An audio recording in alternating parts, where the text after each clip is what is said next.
بسم اللہ الرحمن الرحیم۔ السلام علیکم۔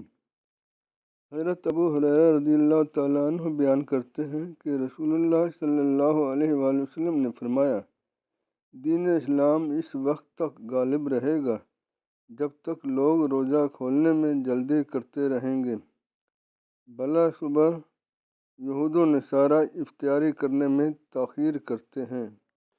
حضرت سہیل بن سعد رضی اللہ تعالیٰ عنہ بیان کرتے ہیں کہ رسول اللہ صلی اللہ علیہ وآلہ وسلم نے فرمایا، میری امت اس وقت تک میری سنت پر قائم رہے گی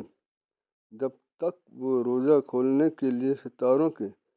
طلوع ہونے کا انتظار نہیں کرے گی۔ حضرت سہیل فرماتے ہیں کہ نبی اکرم صلی اللہ علیہ وآلہ وسلم جب روزے سے ہوتے تو ایک شخص کو حکم دیتے تو وہ کسی بلند جگہ سے سورج کے غروب ہونے کو دیکھتا،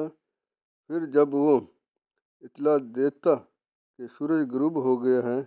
تو آپ روزہ کھول لیتے۔ حضرت انس بن مالک رضی اللہ تعالیٰ عنہ بیان کرتے ہیں کہ جب رسول اللہ صلی اللہ علیہ وآلہ وسلم کا روزہ ہوتا تو آپ اس وقت تک نماز نہ پڑھتے جب تک ہم آپ کے پاس پانی اور رطب یعنی تر و تازہ کھجوریں نہ لے آتے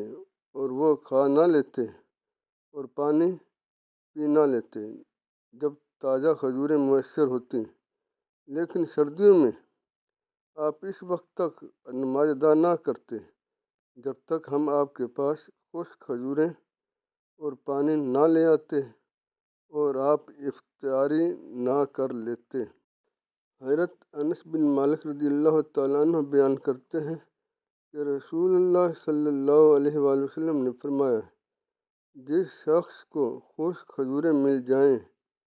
تو وہ اس سے روزہ کھول لے، اور جسے نہ ملے تو وہ پانی سے روزہ افطار کرے۔